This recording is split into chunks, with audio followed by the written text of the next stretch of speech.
Northern railway mains union के अध्यक्ष SK.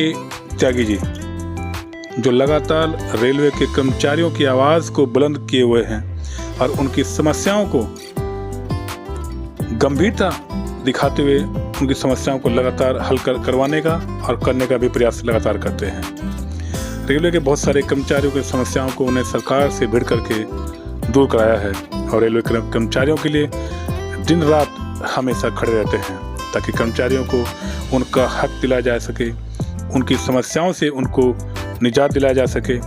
इसी को लेकर के अब चुनाव भी नज़दीक हैं, तो एस.के. त्यागी जी लगातार अभी भी उसी शिद्दत से रेलवे कर्मचारियों की सेवा कर रहे हैं।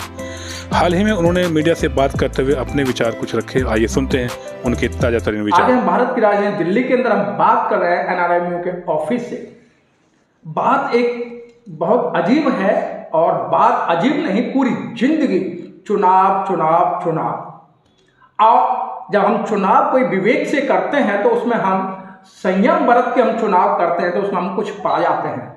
अंजाम आडंबर को देख के अगर हम चुनाव करते हैं तो उसमें हमें धोखा खाना पड़ता है। उसी तरीके से अब ट्रेड यूनियनों का एक चुनाव भी वर्ष चल दिया है और नॉमिनेशन भी कुछ संस्थाओं ने कर दिए हैं और इसी संदर्भ में हमारे साथ में बात करने के लिए तैयार हैं जिन्होंने बड़े पैमाने पर रेलवे कर्मचारियों का सेवा की है और रेलवे कर्मचारियों के साथ कंधे से कंधा लगाकर उनके हर काम को करने का प्रयत्न किया है और आज इतने बड़े मुकाम पर हैं। हमारे बीच में SK. Tyagi ji, central president NRMU। Sir, आपका हार्दिक स्वागत है। बहुत धन्यवाद। सर, जिस तरीके से अब चुनाव का जो दौर चल दिया है और आप भी बड़ी तैयारी में चुनाव के साथ लगे हुए हैं, तो क्या तैयारी है चुनाव की? और सर, आप तो इतने बड़े मुकाम पर हैं, तो ये चुनाव लड़ने की क्या जरूरत पड़ी है? नॉर्दर्न रेलवे मेंस यूनियन जिसका मैं अध्यक्ष हूँ और ऑल इंडिया रेलवे फेडरेशन जिसका मैं सहायक महामंत्री हूँ और आदरणीय बड़े भाई शिव गोपाल मिश्रा जिसके महामंत्री हैं, दोनों के ARF और NRMU के। NRMU की स्थापना 18 मार्च 1948 को तब हुई जब आज़ादी के बाद रेलों का दोबारा से एक क्लासिफिकेशन हो गया। नॉर्दर्न रेलवे बनी, ईस्टर्न रेलवे बनी, सेंट्रल रेलवे बनी, वेस्टर्न रेलवे बनी। इस तरीके से नौ जोन उस समय बने थे। उससे पहले अलग रूप में इंडियन रेलवे के डिफरेंट हिस्से थे। जब वो दोबारा से रीऑर्गेनाइज करके बनाए गए तो नॉर्दर्न रेलवे बनी और उसी के ठीक बाद 18 मार्च 1948 को हमारी नॉर्दर्न रेलवे मेंस यूनियन की स्थापना हुई। इसका रजिस्ट्रेशन हो गया। ऑल इंडिया रेलवे फेडरेशन जिसकी ये मेरे हिसाब से सबसे बड़ी यूनियन है देश में, ये यूनियन जो है वो ऑल इंडिया रेलवे फेडरेशन का ये प्रयास था कि देश में जो है वो एक ही फेडरेशन रहे, एक ही यूनियन रहे रेलवे इंडस्ट्री में, क्योंकि आज़ादी से पहले ऑल इंडिया रेलवे फेडरेशन ही थी अकेली फेडरेशन और इसी से संबद्ध यूनियनें हुआ करती थी। दुर्भाग्य से आज़ादी के बाद जो कांग्रेस की सरकार बनी जिसने आज़ादी के बाद सत्ता संभाली, उसने पता नहीं क्यों ये उचित समझा कि रेल कर्मचारियों के बीच में उनको अपना संगठन भी खड़ा कर लेना चाहिए और उन्होंने अपना एक संगठन बनाया जिसका नाम उन्होंने रखा national federation of Indian railway man. हमारे ARF के अध्यक्ष, तत्कालीन अध्यक्ष थे लोकनायक जयप्रकाश नारायण। उन्होंने कोशिश की कि ये जो आपस में बंटवारा रेल कर्मचारियों के संगठनों का ये ना हो और इन्होंने कोई त्याग करते हुए भी NFIR में अपने आप को मर्ज करने का काम किया। ये बात 2-3 साल तक चली, लेकिन उस संगठन ने कुछ ईमानदारी के साथ इस धर्म को नहीं निभाया और मजबूरन फिर ARF को अलग हो जाना पड़ा। बहरहाल मैं आपसे ये बताना चाहता हूँ कि जहाँ तक चुनाव का सवाल है, ऑल इंडिया रेलवे फेडरेशन जिससे नॉर्दर्न रेलवे मेंस यूनियन जिसकी संबद्ध यूनियन है, वो हमेशा से इस बात की मांग करती रही रेल प्रशासन से, रेल मंत्रालय से, कि रेल कर्मचारी जिस संगठन को चाहें उसी को मान्यता मिलनी चाहिए और उसी के साथ जो है कर्मचारियों की समस्याओं पर वार्तालाप होना चाहिए। दुर्भाग्य से ये नहीं हो पाया और 2002 में एक ऐसी परिस्थिति आई जब माननीय स्वर्गीय अटल बिहारी वाजपेयी जी देश के प्रधानमंत्री थे। उन्होंने एक पता नहीं किस दबाव में प्रयास किया कि उनकी जो पार्टी है भारतीय जनता पार्टी, उससे संबद्ध यूनियनें भी रेल में, उनको भी जो है वो रिकॉग्निशन मिल जाए, उनको भी मान्यता मिल जाए। और एक पत्र जो है रेल मंत्रालय ने जारी कर दिया। इस पर हमारे लोगों ने कोर्ट का सहारा लिया और माननीय दिल्ली हाई कोर्ट ने और माननीय चेन्नई हाई कोर्ट ने उस मामले को स्टे कर दिया कि नहीं भाई, आप बिना चुनाव के किसी भी और नए संगठन को मान्यता नहीं दे सकते। उसके बाद रेल मंत्रालय उस मामले को सुप्रीम कोर्ट तक ले गया, लेकिन सुप्रीम कोर्ट ने भी कहा कि नहीं, बिना चुनाव के आप नहीं कराएंगे। और चेन्नई हाई कोर्ट ने एक डायरेक्शन दे दिया था कि आप चुनाव कराइए और उसी के आधार पर मान्यता दीजिए। इस फैसले के बाद पहली बार रेलवे के इतिहास में अब नवंबर 2007 को चुनाव हुए।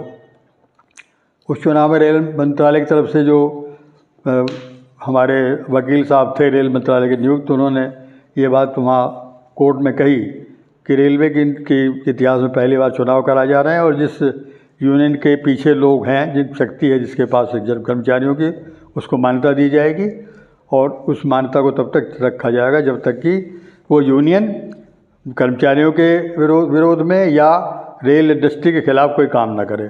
लेकिन वैसा नहीं होता, कभी भी जो भी चुनाव होता है उसका कोई ना कोई टेन्योर होता है और अंतोगत्वा जो है 5-6 साल का टेन्योर फिक्स हुआ। फिर 2013 में भी चुनाव हुए और 13 में चुनाव होने के बाद फिर यही सोचा जा रहा था कि 5-6 साल के बाद फिर चुनाव होंगे। लेकिन कुछ जो वर्तमान सरकार है उसकी कुछ नीयत में कुछ मुझे लगता है कि दिक्कत थी। वो चाहते थे कि जो उनकी संबद्ध यूनियन है वो भी किसी तरह के चुनाव जीत जाए। तो वो यूनियन का नाम खोलें सर आप। वो यूनियन थी भारतीय रेलवे मजदूर संघ, पूरे रेलवे के ऊपर, और यहाँ पर उसका नाम उत्तर रेलवे उसका नाम है BRKU है वहाँ, उत्तर रेलवे कर्मचारी यूनियन, उत्तर रेलवे कर्मचारी यूनियन URKU, उसका नाम उत्तर रेलवे में है, उत्तरी रेलवे कर्मचारी यूनियन। उसी के लिए जो हमारे पुराने श्रमिक कानून थे उन सब का एक कोडिफिकेशन कर दिया गया, 4 कोड बना दिए गए, जिसमें इंडस्ट्रियल कोड जो है वो हमारी चीज़ों को कवर करता है। और उसमें प्रावधान ये कर दिया गया कि 51% पूरे इलेक्ट्रोल का जो भी यूनियन मत प्राप्त करेगी उसी को खाली सोल बार्गेनिंग एजेंट बनाया जाएगा, अन्यथा लोगों को परसेंटेज ऑफ वोट के हिसाब से एक नेगोशिएटिंग काउंसिल बना करके उसमें प्रतिनिधित्व दे दिया जाएगा। ये बात तो मुझे लगता है उस पार्टी को भी लगता था कि वो 51% उनकी यूनियन भी नहीं ले पाएगी, इसलिए ये प्रावधान किया गया कि ये डिफरेंट यूनियनों का एक चूचू का मुरब्बा बन जाए।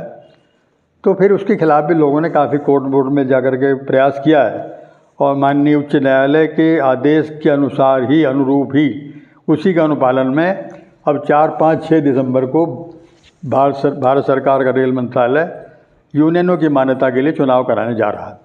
जहाँ तक नॉर्दर्न रेलवे मेंस यूनियन का सवाल है, आप सबको मालूम है ये संगठन ऐसा संगठन है जो रेल कर्मचारियों का अपना संगठन है, रेल कर्मचारियों के द्वारा बनाया गया है।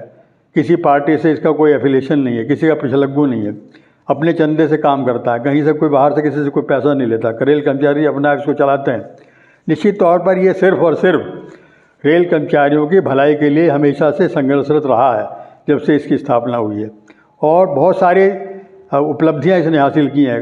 अन्याय को रोकने का हमेशा प्रयास किया है जो रेल कर्मचारियों के साथ होता है। इसलिए हम बिल्कुल इस बात से तो निश्चिंत हैं कि रेल कर्मचारी हमारे साथ हैं, हमें वोट देंगे।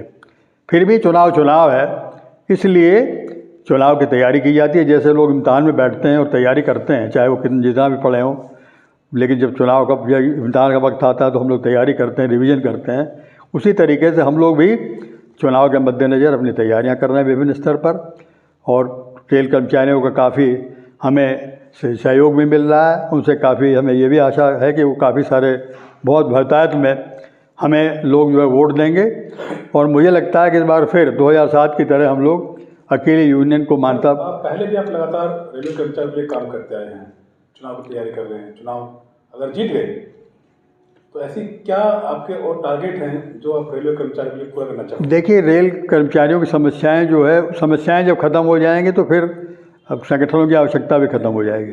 समस्याएं रहेंगी, समस्याएं अभी भी हैं। जैसे अभी आपने पीछे मेरे से बात की थी तो हम लोग यूनिफाइड पेंशन स्कीम को लेकर के बात की थी। मैंने आपको स्पष्ट करने का प्रयास किया था कि पुरानी पेंशन योजना और UPS में थोड़ा फ़र्क है। तो जो यूपीएस में और ओपीएस में फ़र्क है, ओपीएस में जो चीज़ें और हैं उनको हम लोग लाने का प्रयास करेंगे जब जीत जाएंगे। जो लोग की अपेक्षाएँ हैं उसको पूरा करने का प्रयास करेंगे। अभी पीछे कई साल पहले से लेकर के प्रयास हो रहा है कि जो हमारे सबसे निचले स्तर के कर्मचारी हैं, जो लेवल 1 में जो लोग भर्ती होते हैं, उनमें आजकल बेरोजगारी की वजह से काफ़ी पढ़े लिखे बच्चे भी आ रहे हैं। उनकी आकांक्षा या आप उनके मन में ये इच्छा है कि उनका प्रमोशन जल्दी जल्दी हो। तो एक प्रयास ये किया था हम लोगों ने कि इनमें से 50% को सीधे उससे अगले ग्रेड में प्रमोट कर दिया जाए। उस पर रेल मंत्रालय ने 30% पर सहमति भी दे दी थी, लेकिन अभी तक उसके आदेश जारी नहीं हुए हैं। हम लोग प्रयास करेंगे जीतने के बाद वो आदेश जारी हो जाए ताकि लोगों को उसका फ़ायदा मिल जाए। मतलब कर्मचारियों के लिए लड़ाई अभी बाकी है। देखिए, कर्मचारियों की काफ़ी सारी समस्याएं अभी भी खाली हैं, और जो हमारे अनुसूचित जाति के साथी हैं, हमारा संगठन जो है, हमारी यूनियन हमेशा से इस बात का पुरजोर प्रयास करती रही है कि जिसका जो है उसको मिलना चाहिए। और ये इस बात के लिए मैं आपको बिल्कुल आश्वासन देना चाहता हूँ कि हमारी यूनियन ने कभी कोई भेदभाव नहीं किया। हमारी यूनियन में बहुत सारे साथी जो है अनुसूचित वर्ग के भी हैं, अनुसूचित जाति के भी हैं, और जो दूसरी शेड्यूल ट्राइब उसके बहुत सारे हमारे पदाधिकारी हैं। वो तमाम लोग मिलजुल करके काम कर रहे हैं। बस बहुत सारी बहकाने की बातें दूसरे संगठन करते हैं, लेकिन लोगों को सब बातों का पता है। हमारे सभी लोगों के बीच में रहते हैं, रेल कर्मचारियों के बीच में रहते हैं, और सबको पता है कि हमारा संगठन कैसे काम कर रहा है। तो जो भी समस्याएं हैं उनको हम लोग हल करने का काम करेंगे। हमने 23 तारीख को अपनी यूनियन का नामांकन भरने का प्रोग्राम बनाया है। उस दिन हम महाप्रबंधक के स्तर पर जा कर के अपना नॉमिनेशन फाइल करेंगे। उसमें हज़ारों की संख्या में लोग जाएंगे हमारे साथी, और उस नामांकन को भरने का काम करें। उसके बाद हम लोग पूरे जोश खरोश के साथ चुनाव लड़ेंगे, और आप सबके सहयोग से, आशीर्वाद से अपने कर्मचारियों के जीत करके फिर दोबारा परचम लहराने का काम करेंगे। मैं इस अवसर पर अपने कर्मचारी साथियों से, ख़ास तौर पर महिलाओं से, और आज आपको मालूम है कि रेल में 70% के करीब जो है वो युवा लोग आ गए हैं। तो हम उन बच्चों से और अपनी महिला साथियों से और जो हमारे पुराने साथी हैं उनसे हमारी पुरजोर अपील है कि वो जैसे उन्होंने हमारा साथ हमेशा से दिया है, इस बार भी साथ देंगे, और हम इस यूनियन को बढ़ चढ़ करके वोट देंगे और अच्छी तरीके से जिताने का काम करेंगे। और जिस दिन नॉमिनेशन होगा उस दिन भी चल करके अपनी शक्ति का प्रदर्शन करने का काम करेंगे। देखिए, जिस तरह से हम सब ने मिल कर के, सारे रेल कर्मचारियों ने मिल कर के, चाहे महिला साथी हों, चाहे युवा साथी हों, चाहे पुराने साथी हों, हमारे सब ने मिल कर के संगठन को चलाया है, हमेशा से सहयोग दिया है, अपनी समस्याओं को हल किया है मिलजुल करके। इसी प्रकार से जो ये आने वाला चुनाव है, इसमें हम सब मिल करके इस यूनियन को मजबूती के साथ जिताएंगे, और जो भी समस्याएं हैं उनका पुरजोर तरीके से उनका समाधान करने का काम करेंगे। इसलिए मेरी सबसे प्रार्थना है कि जो 23 तारीख को 11 से 12 के बीच में हम लोग महाप्रबंधक उत्तर रेलवे के कार्यालय पर जा करके अपना नॉमिनेशन फाइल करेंगे। अधिक से अधिक महिला साथी, हमारे युवा साथी और हमारे पुराने साथी मिलजुल करके वहाँ पहुँचेंगे और अपनी और एकता और शक्ति का परिचय देते हुए नॉमिनेशन कराने का काम करेंगे। बहुत बहुत धन्यवाद।